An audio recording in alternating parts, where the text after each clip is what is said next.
Hello, welcome to Focus. I'm your host, Marc. It's Focus. It's a show that's focused on community, unity, and service. And today we're going to focus on the Opera House Players, which is located here in Enfield, Connecticut, and serves the wide area around North Central Connecticut. And we'll learn all about it, and we'll talk to some folks from the organization and the director of their play that they're putting on in the near future. So I'd like to thank my guests, Marc, with a C. Yes. Thanks for showing up. Absolutely. And Sharon, thanks for coming on as well. You got it. So we'll start with you, Marc. Tell us a bit about the Opera House Players and how it all came about. Absolutely. So Opera House Players has been around since 1968. So we've been serving the town of Enfield for quite some time. Also have been through many different iterations. Some people might remember us as St. Martha's Players back in the day. But we've been around helping to create a safe haven for anyone who has a passion for the arts, who are interested in being a little more vulnerable, exploring new challenges and whatnot. Very supportive group, and just really want to give back to Enfield as well, providing quality entertainment and putting on the best shows that we can. And so if someone's going to a show, your shows right now are located at the Annex? Currently the Enfield Annex, 124 North Maple Street. Okay. I know you guys also have a building that you are working on. Mm-hmm. Yep. It's the old church. It used to be a church indeed, yeah, Yeah. absolutely. So that is on 100 High Street. We're currently we currently have a capital campaign project that's going on where anyone who would like to donate, please visit operahouseplayers.org. And we're trying to renovate that space, create it from the old church that it was, with some beautiful stained glass windows, great architecture that we're naturally preserving, and transforming that into a community theater space where hopefully we will be able to expand on our current season. Right now we have 4 musicals that we put on each year, but having our own space allows us to take more chances to broaden our horizons a little more and to give people more chances to either be on stage, off stage, participate any way that they would like. Nice. So, Sharon, thanks for coming in. Yeah. You're directing the play that's going on next month, Merrily We Roll Along. But tell us a bit about how you got involved with the Opera House Players as a whole. Well, I've been working with the Players for almost 20 years, and always as a director. I've only been on stage one time with them, kind of in an understudy, last-minute plug-in kind of role. But I love to direct, and this is such a talented group. We have a wealth of talent in this area, whether it's people on their way to New York City to be professional actors, or it's professional actors that have decided they want to change their life's projection and they come here. And so we have amazing singers and amazing dancers and performers, and I have been thrilled with the quality of the talent that come out to these shows. It just makes my work and everyone involved, it's so satisfying and so rewarding for the audiences as well. I mean, really, really great stuff. So tell me a little bit about how you decide which plays you want to direct. Do you direct every year, or do you just do some? I direct almost every year. Okay. Yeah, I've been doing it for a while. So we have an annual meeting every October, and all the members of the group throw shows out that they are interested in, whether they think it would be really great for the community or whether it's something they want to work on artistically, whether there's a role in it or that some, for me, things that I would like to direct. And we start to come up with a list of 8 to 10 shows, start to find out how does it kind of all juggle together to make a really well-rounded season, to attract a broad audience, and it goes from there. So sometimes we'll ask to do a show from Music Theater International, there's different houses that kind of do the publishing rights and the royalties for shows, and find out what's available and what works. And we've been really lucky in doing Anastasia last year. We were one of the first in the area to do Anastasia. Many years ago, we were one of the first to do Les Miserables. So we've had some really great productions along the way. Yeah. So if being on the community TV side, I kind of know a lot of the stuff that you guys probably have to go through. Stuff does fall in the public domain. absolutely. Is that some stuff there that you guys can Musicals pull from? less so, because you have lyricists and composers that are usually more contemporary for the things that we do. Whereas a straight play might fall in, if you're doing a Shakespeare, you're doing something that's a little bit older. But for instance, Merrily We Roll Along is a show that is by Stephen Sondheim and was first put out in 1981 and has had many different versions and rewrites and little tweaks along the way to become the show that it is now.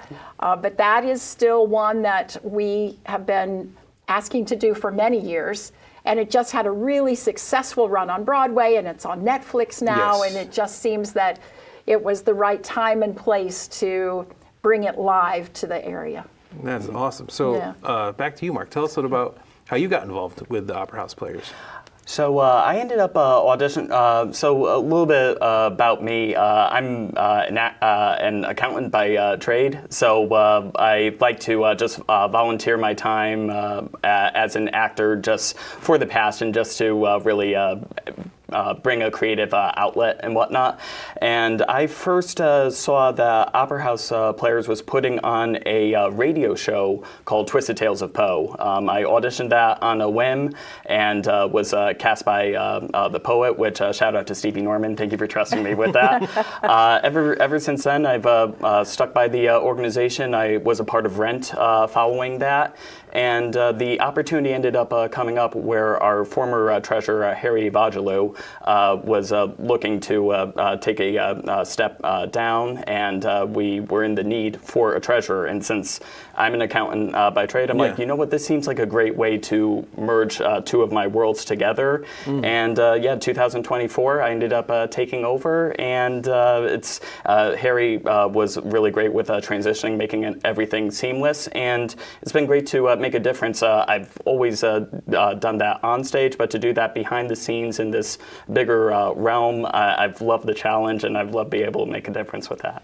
That's great. It's amazing. I know you guys do so many plays. Like I've said beforehand, I know Maya. We went to high school together, so I've been trying to get her to come in here and do something at the studio for a long time now. But tell me about, do you guys have a theater background? Did you guys do theater in high school, and then, or was it something you picked up later on? For me, anyways, I actually first shout out to my fifth grade teacher, Mrs. Sabatini. I was like when I was in grammar school, I would always be glued to my books. I would always just like do my work, go home. I had like no social life whatsoever. And she's like, you need to do more than this. Like there's a play that's going out, the baseball craze. Why don't you go audition for that? And I did. I ended up getting the lead in that. I got a little solo, which I thought I was singing a lot of more of a variety of notes than I actually was, but it was my good introduction to shows. I've wanted to do more ever since. Middle school I continued, high school I continued, and just got better and better from people around me who encouraged me, put me in, trusted me with more vulnerable positions that I didn't think I was capable of, like bigger roles or more music behind it, or characters I'm not like normally, and I've just grown from that, and I have not regretted it at all. So Sharon, tell us about how your background in I have been a theater nerd my entire life, from a little kid all the way through high school. During the high school plays, I majored in theater in college. I have my master's degree. I worked professionally as an actor and director. I have been doing this for forever. And can't imagine doing anything else. I just absolutely love the magic of creating theater, being in a community of an audience that all gasp and clap and laugh, and the ride that you take them on emotionally to tell these stories. It's magic. There is nothing like live theater. So speaking of live theater, you were doing this coming up this next month. Yes. Merrily We Roll Along. What was the reasoning why you decided you wanted to do this play? What was dragged well, you towards it? I first worked on Merrily in 1985 when I was in graduate school and fell madly in love with it. It's the story of three friends who all have artistic visions for their life, whether they're going to be great musicians or great writers or great playwrights, and they have this idea that they can conquer the world. They can use their art to make the best path for their life. And the way that Merrily works, it tells the story of what happens when real life gets in the way of that artistic passion. You might make little trades along the way. You might decide that you're going to stick to it no matter what. But life happens to all of us. And it's the story of these three friends working so hard to keep their friendship intact over the course of 20 years. And so from an audience point of view, you have these great friendships that you celebrate and you root for and you struggle with them. The music, if anyone knows Stephen Sondheim, Into the Woods or Sweeney Todd, he is brilliant at his musical work. West Side Story, just an amazing, amazing composer and lyricist. And it just has been with me for all these years. I've been wanting to do it again ever since.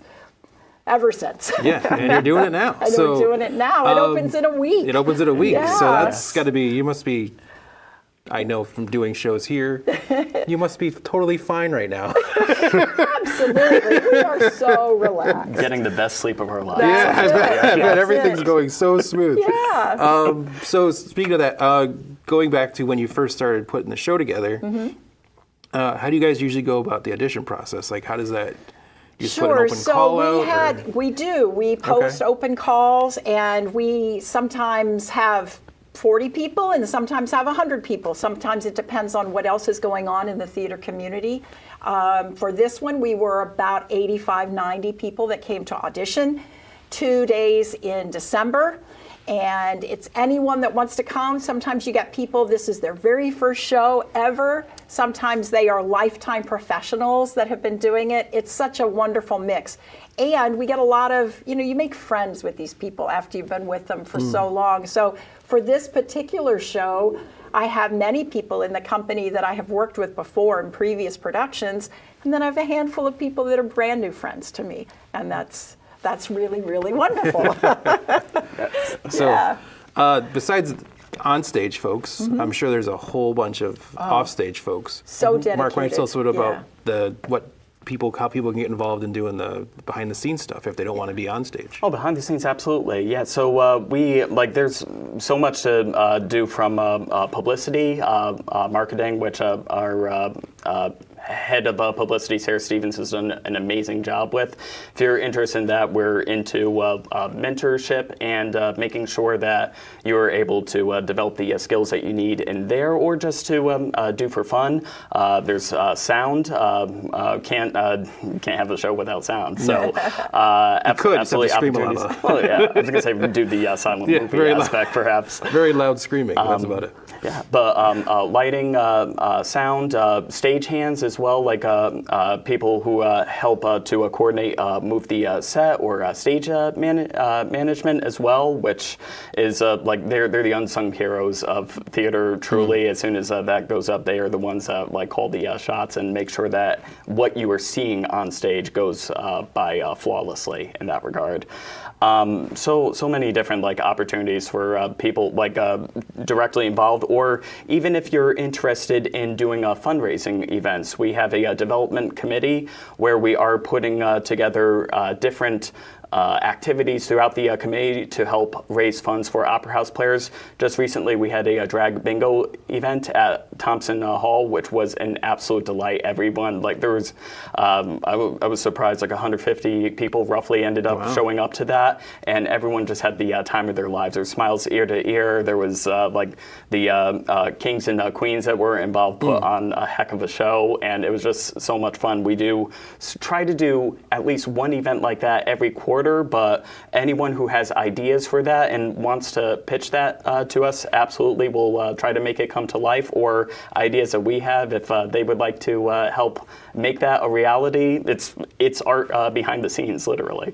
So- I'm gonna interrupt Okay, and go just ahead, say please. I want to shout out our costumer, Moonine Field. Yes. She does the most amazing, glorious costumes, regardless of what show it is. I've been working with her all of these years. She's so talented. But if somebody wants to paint, if they want to learn how to do lighting, want to learn how to do sound, it really doesn't matter your skill level. If you are interested, you are welcome. And that's a really wonderful thing about this community is that they take everybody where they are and say, yes, please, come be involved. And it's great. So if there's like a local business in the area or just the regular folk that want to get involved on the sponsorship side of things, how would they go about doing that, and what kind of opportunities are there for sponsorships? Oh, yeah, absolutely. If sponsorship can easily reach out to either my email or treasurer@operahouseplayers.org.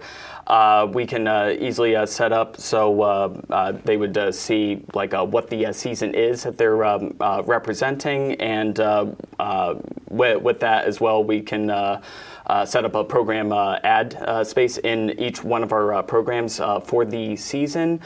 We would give the shout outs to them with every show that's going on, and any other way, like also along with sponsorships and anything, any other way that they might be interested in getting involved, email me at treasurer@operahouseplayers.org. We can definitely make that happen. Awesome. So, Merrily We Roll Along, we got some pictures from your Yeah. guys' rehearsals that we can throw up.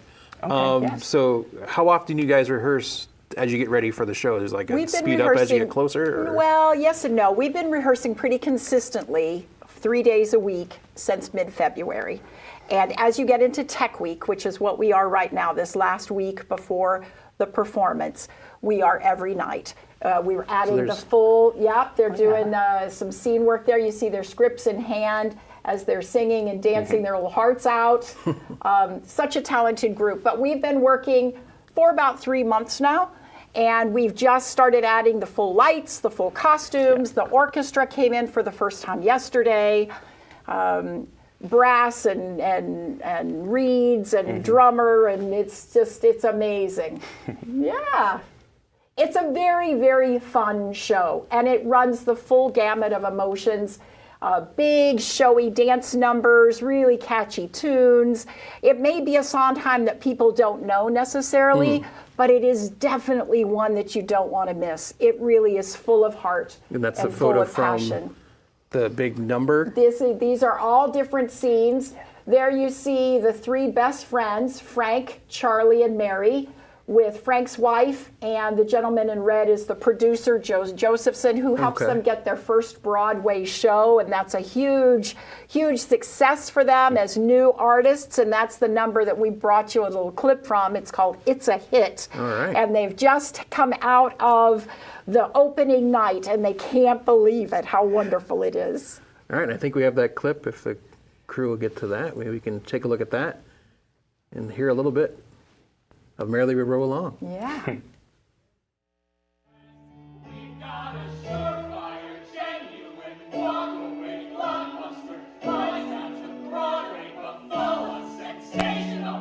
Box office, Lollapalooza, gargantuan.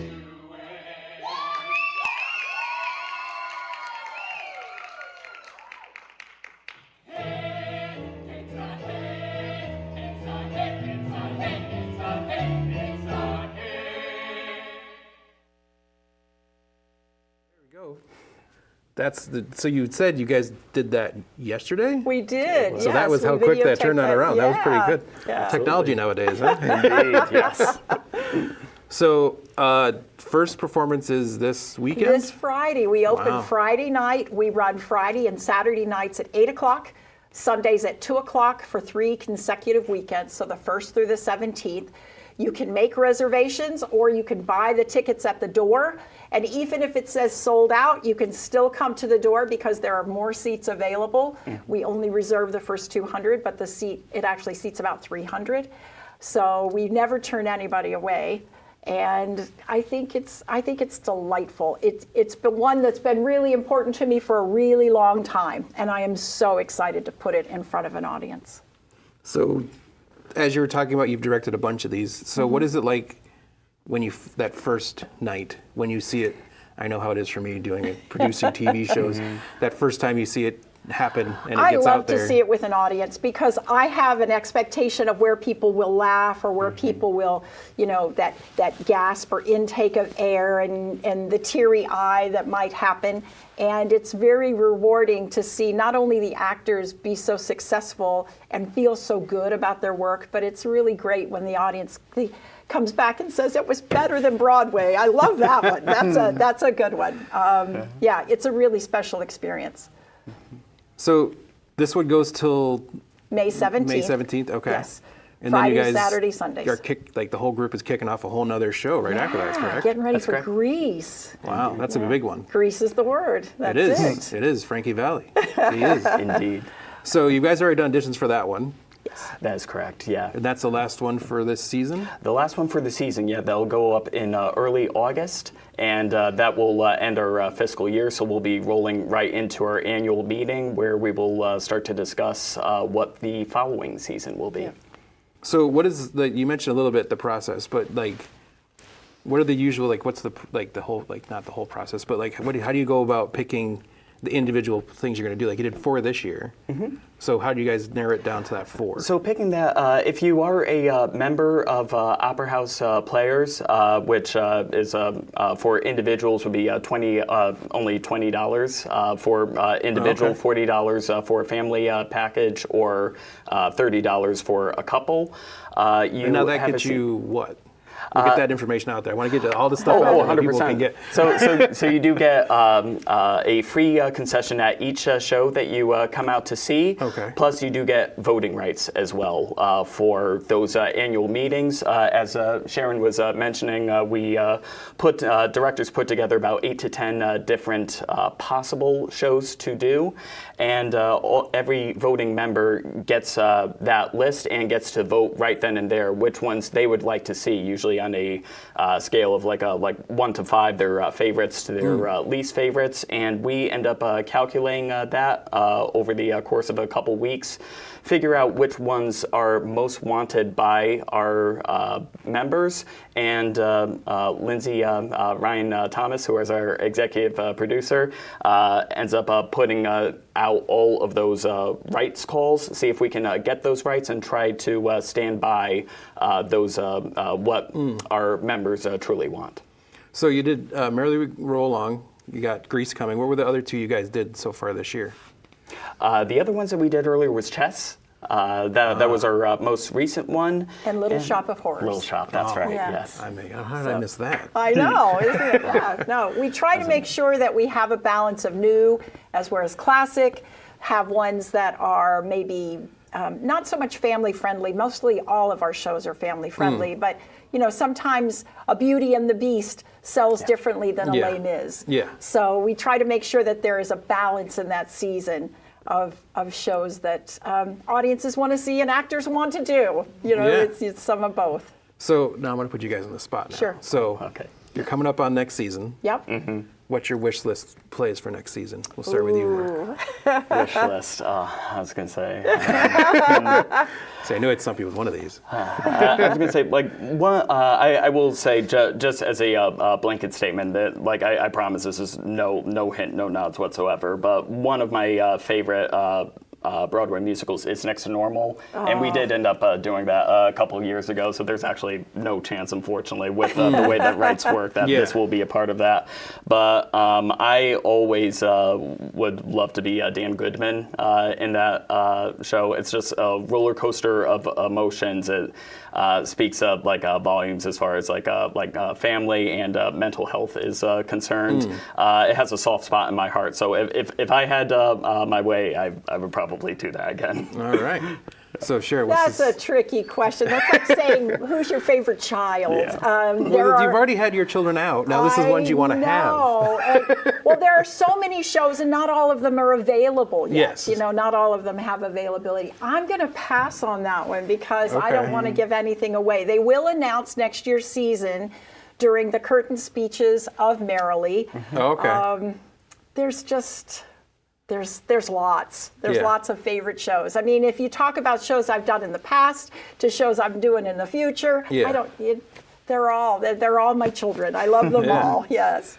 So with that, you were kind of mentioned it in that answer about plays and how they become available. Sure. So for folks out there that might be like, oh, hey, I just saw this on Broadway. We should do it here. What is like the time frame usually for a play or a musical once it's been out? It and then depends how on long the is there? show. Oh, okay. If you're looking for Hamilton, it won't be out for a while. It took Yeah. Les Mis about That's a tough 20 one to- years before that came out. It depends. Shows will run on Broadway, then they tend to go on tour. So if you go to the Bushnell, to see Yeah. a Broadway tour, then they will be released to professional theaters, and then eventually they are released to community theaters and down the road to high schools, and other groups. So it depends on the show, how well it did, how famous it is. There's a lot of different things Variables. that can. Yes, Yeah. absolutely. Okay. But 20 years from now, I expect Hamilton to roll across. It takes a while sometimes Yeah, for this sure. stuff. Dear Evan Hansen has just been released. Come From Away is with community theaters and smaller regionals now. Yeah. There's a great many shows, that Yeah. are near and dear. All right. Well, as we get ready to wrap up here, tell us a little bit about the last things. If people want to get tickets, we see it on the screen now, operahouseplayers.org. Absolutely. But what other stuff, like Grease, when will tickets drop for Grease that people can start getting into? Greece usually shows we end up making the tickets available about like 4 to 6 weeks before it starts up. So I would say look towards end of June, early July. Should see tickets posted for that where they can start. And then if anybody's interested in working backstage, they can reach out right now. Even though the show is cast, we're always looking for folks to get involved. If any high schoolers or college kids who are around and maybe aren't doing a show and want to be involved, it's a great opportunity. Auditions for the first show in the fall will probably happen toward the end of summer. The best thing to do is just go on our website and you can put your name down to be added to the mailing list. And then you find out, when the different events are happening, when auditions are happening, when tickets are available, all the news near and dear to us all to make this all happen. Or just make it easy on yourself and just become a member. There Exactly. you There you go. go. That's it. So that's how you do it. Absolutely. So That's it. thank you guys for coming in. I Yes, appreciate absolutely. it. I know you guys, you got Friday is your day. Friday's our day. Absolutely. It starts, and then we go Friday, Saturday, Sunday through the 17th Yes. of this month of May. Yes. Get out, see Merrily Roll Along. Thanks, guys, for coming in. Absolutely. thanks for having And we'll Thanks see you for next having us. time here in Focus.